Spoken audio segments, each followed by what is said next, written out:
Hello, fellow gamers, and welcome to the Video Gamers Podcast. Tonight, we're stepping into the dark and tracing the evolution of indie horror.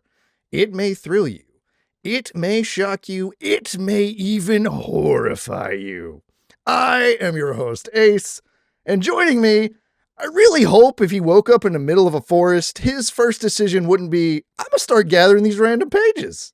It's Josh. No, I am a little bit of a survivalist. I would not just, okay, guys, the people in Blair Witch, how dumb can you be, man? You just leave. You just get out of there, man. You don't need those creepy, weird, twisted stick things that, at some point, you just go, hey, I don't think this is worth it. We should probably leave. That's like the solution of 90% of horror movies. It's like, yeah, we're just not going to stay here. We're going to leave. Yeah. Like Poltergeist? Yeah. Conjuring? Yeah. That's like that, I forget what, it's like a commercial for something, it was like the horror Allstate one. commercial, yeah. Allstate, they're like, let's go hide by all those chainsaws. And she's like, why can't we just get in the running car? Yeah. He's like, no, you idiot. And he'd never work overnight security for a pizzeria for minimum wage. Unless someone told him they really needed him to do it for them. It's Ryan. I don't know, man. I really like pizza. Pizza's pretty solid. If someone came up to you like, Ryan, I really need you to do this for me, you would fold so fast. Yeah, I'm a Jim Carrey yes man. That's me. I have a hard time saying You absolutely are. Yeah, that's very true. All right, gents, it is October. It is the spooky month. It is time to talk about some horror games. What better horror game is there than an indie horror game? I mean, we've seen... What was that look for, Ryan? I saw that. Your internet connection is what's a horror. That's what's sure thing, pal. Whatever. I will say, are there any mainstream horror games that come to mind right away? I mean, just like Resident Evil and Silent Hill. Yeah, those are the mainstream horror games. That's it, right? I don't even know, Outlast Trials is one of the better developed, horror games, I would say. But I don't know that Is Last of Us horror? Indie? That's not really horror. It's horror adjacent. Is it? I wouldn't say horror. There's more thriller. Zombies. It's zombies killing people and people getting legs cut off. I would not qualify Last of Us as a horror game. Yeah, that's true. Do you count Dying Light as a horror game? Because really, you're the monster. You're the one ripping them in half with your bare hands. Those poor zombies just want to be left alone, man. Why are you such a zombieist, Ryan? I hate all the zombies in the world. All the zombies in the world. You've seen one zombie, you've seen them all. But indie horror has been around for a very long time. It has evolved with game development, of course. But starting off, I want to talk about Amnesia: The Dark Descent. Oh, you're talking my language, Ace. I know this was one you're familiar with, but this was the game that kind of redefined being helpless in a horror game. Most horror games at this point, it was like, you had a gun, you had a knife, you had some way to fight back. And Amnesia, you wake up in a dungeon with no memory, and you just are told, get out. You get no weapons, you just have a lantern. That's it. Did you play this one, Josh? Dude, I was just about to say, I recommend this game to everybody that will listen to me, as it is one of, if not the scariest games I have ever played. Now, I'll qualify that psychological horror is my genre of horror. It is, gore doesn't do anything to me. These, some of these games with these creepy looking characters don't necessarily do anything for me. I want that psychological trick my brain, give me something really weird to where I'm like, what the heck is going on? My favorite horror movies are generally the psychological horror ones. Seven, Saw, The Ring, those types of movies. That's what resonates with me. Amnesia: The Dark Descent, while it is starting to feel pretty dated, which is probably why this is in your origins part, is one of the scariest games I've ever played, dude. It is masterful at creating the atmosphere. You do feel helpless because, again, you don't get guns. You don't get anything that's going to help you. And, man, it does such a good job of just really, really messing with your head. That's And awesome. you can't hide the whole time either, because if you go into the dark, your sanity bar just Yeah. gone. Just goes down. Did I guess what was the one we all three played last year? The Outlast Trials. Outlast Trials. Is this similar to that? Like it kind of has drew some from that game? No. No. Oh, This no. is Amnesia: The Dark Descent is you don't know who you are, thus the amnesia, and you're in this castle, and all you know is that something is like stalking you. And there are many times in the game where this thing that is stalking you shows up. But the game does such a good job of not just revealing like what's going on, right? Like it's like those horror movies where it's like you don't know what the monster is until they finally reveal the monster. As much as that can be annoying sometimes, like there is benefit to that. And like Amnesia: The Dark Descent, it does it masterfully in my opinion, dude. Like some of the scenes where this thing is chasing you through a room or, the sewers and you can see its footsteps in the water and the sound that goes with that freaks you out, dude. It is. I love this game, dude. I absolutely love this game. I did like even on the trailer on like their Steam page, you could see the things coming at them. They go into a room to run away, and then they like slide a desk in front, and you could just see the boom and the thud, and then it starts to jiggle. Boom, another one. It starts to jiggle more, and then they go and they like hide in the cabinet, and you can hear it bust into the room. So that is. I can definitely feel like why there would be the suspense and why it would like kind of feel that way. To me, though, the scariest part is that it's 15 years old and it's still $20. Ooh, that's because it holds up. It does hold up. I don't know, man. $20 for a 15-year-old game? I think it's Morgo that is play. Somebody in our Discord server literally said, I'm in the middle of playing like Amnesia: The Dark Descent. Yes, a few people played it recently. Yeah. But someone's actively in the middle of it. I think it's Morgo. I think you're right. I recommend it to everybody. It's the scariest game I've ever played, like legitimately. Oh, really? All right. Yeah. The next one here is Slender the 8 Pages. This came out in 2012, but I'm unsure how familiar you guys are with like creepypastas and Slender Man and things like that. But the face tells me everything. Creepypastas are basically anthology short horror stories written online by users. And this is one that was adapted into a game that spread like wildfire on YouTube. It was so popular because it was just so simple. You spawn in as a character in a forest with a flashlight, collect pages. There's a faceless monster chasing you.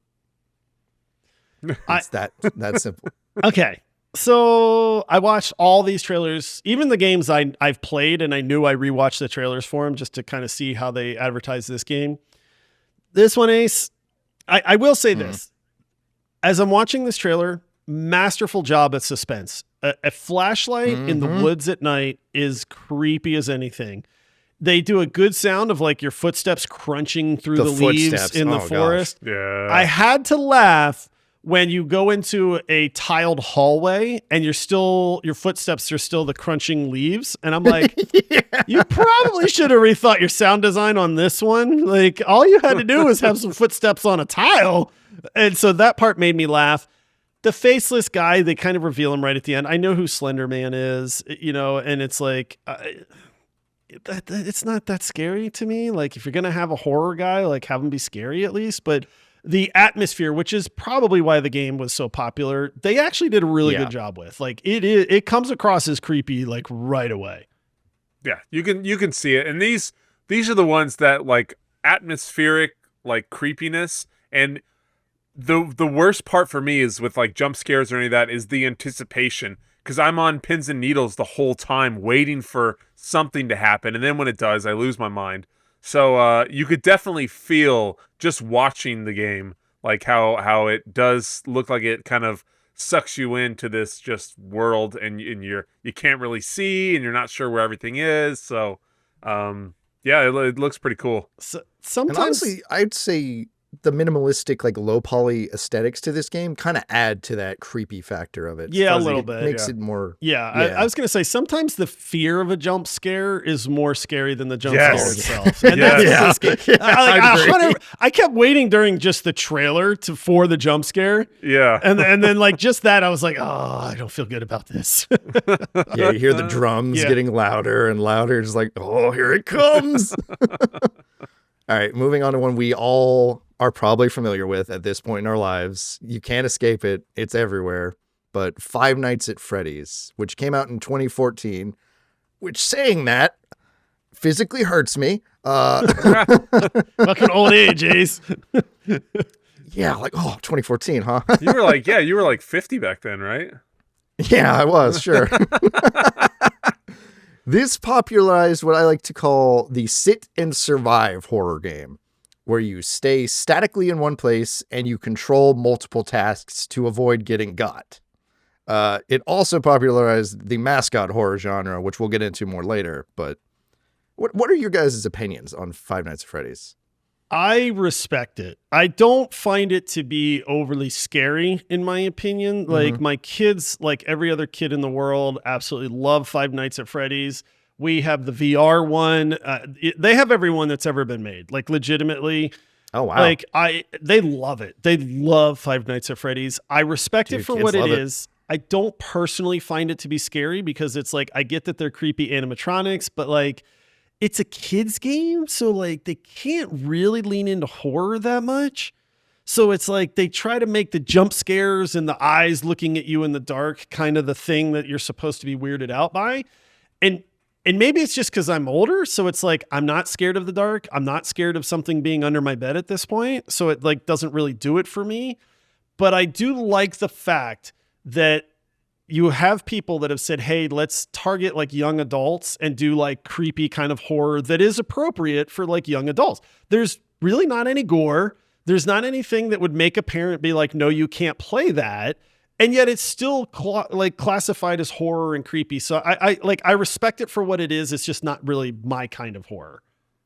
Yeah, that's fair. I'm along the same vein as Josh with this. As a dad, my kids weren't ever really into it, but I had some nieces and nephews that were. To me, all I can think about is Chuck E. Cheese. Yeah. Like I just see the characters and I just think this is just Chuck E. Cheese with like spooky nighttime. But yeah, no, it's cool. I do like giving a type of genre to like younger people that without making it like gory and bloody and nasty and stuff, so they can experience kind of it for whatever reason. Humans, like, we like to get scared for whatever, we do it to ourselves for, I don't know why, but it's enjoyable. Like getting that jump scare or doing those things, like it's enjoyable. So to give them the option to do something like that, I think is unique and cool. And I think they did it in the right way. I mean, it's obviously, like you said, Ace, it's everybody knows it. Everybody knows Five Nights at Freddy's. So, second movie comes out in December, I think. So. Oh, really? Yeah. Jeez. Yeah.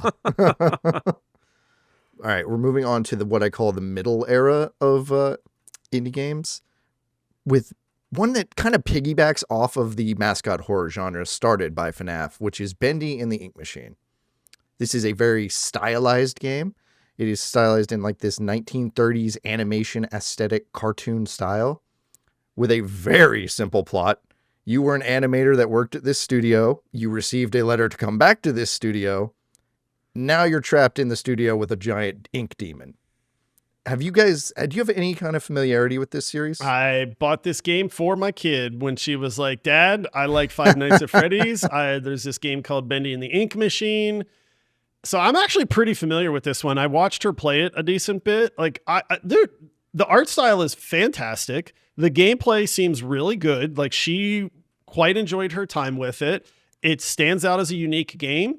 I didn't really get to see like the horror elements part when she was playing because I didn't like watch her play it nonstop or anything. So I don't really know what the horror is, but in my mind, it's just kind of like a iteration of Five Nights at Freddy's, where it's like there's probably some creepy looking thing that is chasing you down a hallway or that you come across and you're supposed to be scared of and that kind of thing. So I don't know if that's a fair representation of it, but I do know that it is like a creepy, like it's weird to call like some games horror because like, I mean, I know they are, but creepy is a better term when it comes to like kids games, in my opinion, because you're not really giving kids like horror games.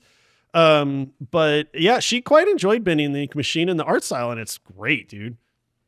That's what really makes it stand out, is that art style. I agree. That's what I mean. I love the old, kind of like Steamboat, Mickey Mouse and stuff like that. That style back then, I really enjoy. This one actually looks pretty cool. I honestly have never heard of this game before. I'm surprised. I looked at this. Yeah, I mean, I maybe the name is vaguely familiar, but yeah, my kids have never really been into this style of games or these types, so I never had too much exposure to it, and I was, too old. I wasn't really interested, but yeah, it looks super cool. I like the aesthetics of it. I like that. I think that's a good name for it, is like more creepy games than horror games. Yeah, I agree with you on that. Yeah, I can't believe this came out in 2017, though. Like, that just that shocks me. Yeah. And this is one something I talked about in our Grumpy Gamers episode was like, I don't like episodic game releases. Bendy started off like that, which now they sell it, I think, as a full package, which I'm so glad they do that now instead of just like, oh yeah, we're gonna sell you each individual piece. Yeah. But yeah. Moving on to Tormented Souls, which came out in 2021. And I know you hate when people do this, but I know you hate it, Josh. But this is a modern survival horror which combines aspects of Resident Evil and Silent Hill. You watched the trailer, Josh. What did you think of this one? I thought that this game looks like the best game on your list, dude. Out of all, Really? like, legitimately, Okay. legitimately, dude. Well, I say that there's a couple of the newer games like Reanimal and Ill, I think look really, really good. But like, if we're talking the older games that we're covering, I even messaged you guys, man. And I was like, bro, what is this Tormented Souls game? How did I not know about this? This game looks great to me, dude. Like, legitimately looks great. And it's, you say Resident Evil, but I almost want to say like Tomb Raider a little bit in there as well, just because you have the protagonist. I can see it. Like, you have the female protagonist and she is wandering around. She seems tough. She seems like, you don't mess with her kind of thing. And I am super curious about this game because the monster design really weirds me out. There's moments in the game that are really creepy that just make my brain go like, what? Like, what is going on? Like, out of all the games on this list, dude, I would probably be most likely to actually pick this game up and play it because it looks like a full-fledged game with horror. Like, I think the genre is horror, but the game itself seems like a very well-rounded, fully fleshed out game. And I love how they designed and like presented the horror aspects of this game. Yeah. Yeah. This one for me looks really cool too. I have one other one that I'm really interested in, for sure on Ace's list. But I anytime they have like a morgue setting and then they have like catacombs and all that kind of stuff, it just breeds like creepy, nasty horror nature. And yeah, I liked it. I liked the look of it. It like you said, Josh, it looked like a full kind of unique experience, a good unique game. So yeah, this one actually looks really good. I've actually played a bit of this one, Oh. and it is really good. Okay. It is hard, though. Like, if you remember the original Resident Evil where you had, like, limited saves, limited ammo, things like that.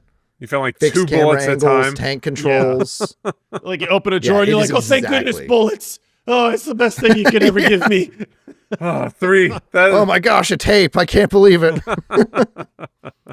But yeah, no, this one, Tormented Souls is actually fantastic. And it has a sequel coming out this month. That makes me want to look up the sequel. I don't like, because it's like the only like complaint that I could give about this game not playing it was just, the graphics are a little dated. I mean, they're not bad by any means, but like, it makes me really wonder, like, where did they go with this? Yeah. All right, fellas, before we lose our sanity bars completely, why don't we take a little break? All right, we are back talking about the evolution of indie horror, moving on to Faith the Unholy Trinity from 2022. Is more... They're already looking at me weird. This is an 8-bit game with rotoscope animation within it, which really makes it creepy, honestly. The rotoscope animation is what makes this game unique. How would you describe rotoscope, Ace, to somebody that doesn't know? Rotoscope is like take the full body, the live action full body of a person and actively translate the movements in real time. Like, it's the outline of people almost. Yeah, it's like right? the outline of people. Yeah. It's not quite right. This, Like, like how Polar Express just looks off? Yeah. It's like that. yeah, it definitely looks off, dude. Like, this game, dude, like, It looks like someone like pixelated Trauma. This game looks like Windows 95 ran on holy water and fear. It's like this game looks like it's like MS Paint discovered religion and regret at the same time. This game looks like someone tried to summon Satan using BASIC. It's like this game's like the devil's first PowerPoint presentation, man. Yeah, for reals, exactly. This game looks like Silent Hill was remade using a graphing calculator. Poor Faith the Unholy Trinity. They're my eyes. What are you talking about? My eyes. This game makes minimalistic the graphics. Hollower All right? look like a cutting edge game, dude. Like, It's from the future. It's minimalistic graphics with a deeply unsettling theme. All right. Bro. They really leaned into the minimalist. Yeah, for minimalist, sure. as in like there's 4 pixels on the screen. Look, you can't make a horror game when you don't have room to put blood on somebody. At one point, there's a character, there's 5 pixels walking around, and 4 of the pixels are blood. And I had to laugh so hard at some of these scenes in this game because I'm like, this is why I wanted you to describe rotoscope, because like rotoscope basically means nope, more like roto nope, because the graphics in this game are the worst graphics I have ever seen in my life. And bro, we've been seeing a lot of Mina the Hollower lately, and this is saying something, dude. I couldn't make out half the time what I was supposed to be seeing on the screen. And so It's instead a of blue being blob horror, running. Dude, it's a blue blob running. What do you mean? and I'm like, is this my character? Is this like, what is this guy? Ace is just like, yeah, whatever, guys. Get it out. I mean, I can't even say Get anything. it out. 'Cause, like, Get it out, The guys. horror Get it out. of this game is watching this game. Like, that is the horror. But like, I like legitimately, I don't know how you try to make a game scary if I can't tell what I'm looking at.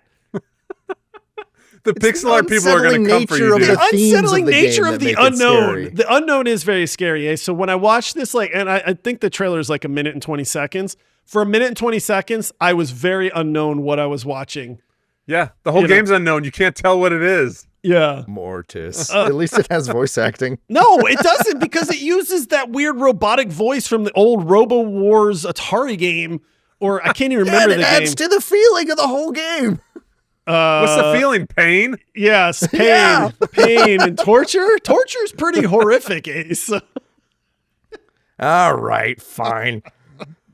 Moving on to what I considered the modern frontier of indie games, where we are currently at. Poppy Playtime. You've heard the name, I'm sure. I Yep. think you even had someone who was a voice actor for this game onto the show at one point. We probably did. This is My like- son cosplayed Poppy Playtime Yeah. too. Oh, okay, yeah. Very popular. The main character actually just got added to Fortnite as a skin. Of course it is.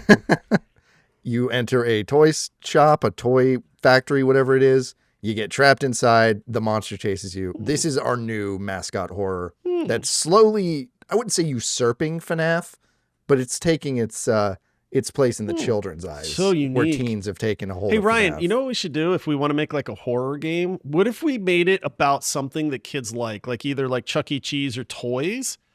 And then we just, made it where those toys or those animatronic things were scary. And then that would be creepy. But then we could market it to kids because kids don't get to play horror games very often. But we need some inspiration for this game. So let's rip off the game from 10 years ago, and then we'll make it our game, but we'll make it almost exactly like the other games, but we'll just call it something different. And maybe we'll throw in some puzzle elements into the game so that we can say it's different. You forgot the part where you don't finish the game and you keep releasing it in Oh, but then you have to do episodic, the episodic yeah. thing that we know Ace hates, where it's like, hey, we're going to do episode 1, episode 2. But how do we make toys scary? Just add teeth to them, guys. That's it. teeth. If you just add a whole bunch of creepy teeth, eyes. it's scary. Yeah. Oh, Make their eyes big. Like, how is this any different than Five Nights at Freddy's, man? Five Nights at Freddy's needs to follow Nintendo and get some lawyers. Get some Yes. good lawyers. Like, It's all about the lore stuff with these kind of games now too, man, where people just really sink their teeth into the lore and the theories and things like that. Well, I'll tell you one thing. Having a child, he's my son is 9. He's been on Poppy's Playtime for a while. I had no clue what it was until something showed up at the house. And I'm like, what is this giant blue rectangle head thing that's furry, you know? And so the thing is, he's never played the game, but he watches YouTube videos of people playing these, and that's what a lot of these kids do. Yep. That's how these games get broadcasted out to all these kids, is they all sit and they just watch YouTube players, you know, where people are playing them, and then that's how they fall in love. That's like their TV shows. Yeah, it's wild, but man, I bet this thing is making so much money. Oh, dude, it is making bank. Oh. But moving on to Lethal Company. We all played Lethal Company. Yeah! We freaking love Lethal Company. What makes Lethal Company so special, though, Ryan? Gosh, among many things, the suspense nature with the kind of proxy chat, and I know we poo-poo on bad graphics quite often. I don't know how much I would like Lethal Company if it was really, really solid graphics. I think the grainy nature of it, the graphics that aren't as good, kind of help the game. I think it makes it leads to that suspense. I can't really see. I can't really tell. The audio is good. I love Lethal Company. I'm such a weirdo. I would play it at like 6 a.m, sometimes before work by myself. Like, yeah, it's a solid one. Definitely good for spooky season. Oh, dude, generally, we always have a good time when we boot up Lethal Company. And with the proximity chat, that just makes everything so good. It's iconic at this point. Like, legitimately, I would say Lethal Company is iconic as a game. It started the friend slop trend. Finally, moving on to Mouthwashing, which came out last year. This is a like dreamlike PSX style game with psychological horror elements. You're a crew of this spaceship delivery company that's gotten into a horrible accident. Your captain is in not good shape, and your entire crew is falling apart every moment. I like how the one part you walk through like a hallway of eyeballs. Yeah. Looking at you. I'm just You're like, not doing what good. The heck? This one looked kind of good, man. Yeah. Oh, it's great. People love this game. I kind of am curious on this one. It's weird enough to pique my interest. I like alien spaceship type stuff. That's scary. That's a good atmosphere, you know, dead space, aliens, that kind of thing. And there's something about Mouthwashing that kind of piques my interest, to be honest. So I'm actually curious about this one. And it's got almost, I think you'd enjoy it. It's got almost 22,000 reviews, overwhelmingly positive. Yeah, which tells you something, man. Yeah. People wanted it to win Indie Game of the Year last year. Oh, really? That's how much people liked it. Okay. Yeah.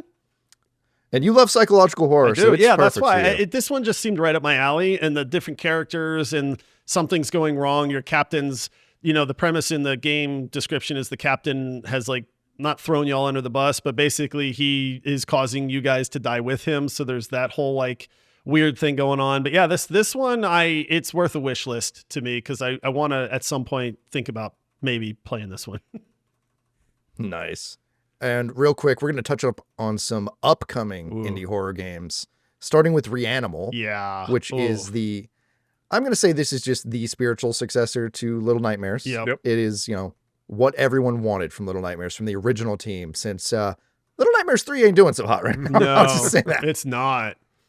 You guys actually interviewed someone who worked on Reanimal, right? Yeah. The creative director for Tarsier Studios, man. I'll say this. Yeah. I have zero interest in Little Nightmares 3. I know it's not getting great reviews right now, but Reanimal, we will cover Reanimal on this podcast, because I know like all three of us are very excited to play it. They have a demo out right now, from my understanding, that they just released. But yeah, Reanimal is very high up my list of games that I am really looking forward to that fall under this like horror genre. I think it's going to be great. And it's also going to be a great, like, stick it to the company that bought Little Nightmares 3. Stick and it to then Bandai Namco. Yeah. And then Ill. Man, where do we start with Ill? Bro. Oh, now we're talking, baby. You know, I said like gore doesn't do it for me, right? You taking that Dude, back?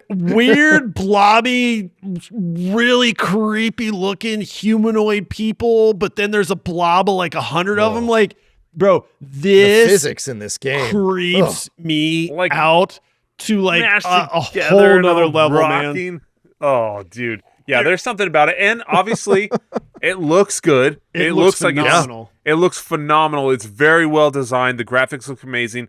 The world building, like the you can tell like it's just chaos. Every room you go in is just decrepit and stuff stacked everywhere. Like they did a really good job on setting the scene in this game as well.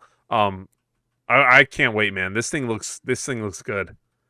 Like when I'm talking about, indie evolution, this is what I mean. We are now blurring the line between indie graphics and AAA graphics. Yes. And that's going from Slender Man to this is crazy. If you are a gamer and you have not watched the trailer for Ill, trust us when we say you need to watch this trailer. You need to see it. Yeah, It check is it out. You need to see is it. bananas, dude. It is unlike any other game I have seen. It's horror on a different level, man. This trailer weirds me out, dude. It weirds out my brain. It is well worth taking a look at. I'm probably more hyped for Ill than any of these upcoming games, to be honest. Like, There's like a maybe hand that's cut off totally with like fair. fingers Maybe- cut off, and the fingers are like Oh crawling my God. away. It's so creepy. Yeah, and you're like, Yes. oh, and then the sound is like yeah. of like them Reminds eating. me of the baby section from Resident Evil 8. Yes, like Yeah, the whole game's yeah, this yeah. way. The whole Yeah. game looks Yeah. like this, man. Yeah, I'm super pumped for Ill, dude. And real quickly, we'll just hit on this one. Final Sentence, which is I've never heard of this, a battle royale horror game where you all are in a room typing all at once, typing sentences and paragraphs. This game's weird, And the first man. person Like, who screws up gets shot in the face like it's Squid Game. it is Squid Game, but for typing. Like, and you can't make it. Yeah. Apparently, you can make a mistake or two, but like your third typing mistake, but you have to type over a certain speed. So it's like, it's a really neat premise. And I like the way that they've presented this because they did a great job with this trailer and kind of showing some of the gameplay stuff. But at the same time, This like, one also looks really good. it's ultimately just a typing game, which like I used to have to do back in It's like high competitive school. typing. I mean, but come on, man. Like I don't know. I think the challenge here is the not making the mistakes, right? Because we can all Yeah. type fast. Everybody's been typing since they were born at this point, right? But it's like, but you can't make Yeah, the that's typo. fair. That's the problem. So then it's like, do you slow down? But the more you think about typing, the worse you get at it. So I don't know. I think you said there's a demo going on for this or a Yeah, beta there's a test demo or for something. I this one. might hop in just to see. I don't have high hopes for this one, but they've done Smoke them kids. They've done a good job presenting the game. I'll say that. I agree. Yeah, it looks good. The graphics are nice. I do find it funny. Like you mess up and he's like, wait, no, and there's a guy standing there and he just boom, and he just blows your brains out. I think it is unique. I think it's cool. It is like a typing game, but maybe that's what people need. It's just something different, something unique. So I did think this one was That's what funny. we always love. We always love something unique. Yep. All right. That was a lot of games, fellas. I know we went through it fast, but thank you all so much for listening to this. And if I really want to know, what are your favorite indie horror games? What are you going to be playing this month? Let me know. I'll probably check them out. I don't know if I'll get to play them because, oh my gosh, is this a busy month. But be sure to rate the show 5 stars. Leave us a review if you can. Join our Discord to meet some of the greatest gamers out there and see their, recommendations for games you should be playing this October. And of course, if you want to go that extra mile, you can support us on Patreon as little as $5 a month. We have pre-shows that are absolutely hilarious and you do not want to miss them. Yeah. So thank you all so much for listening. And until next time, happy gaming. See ya. All right. See you, everybody.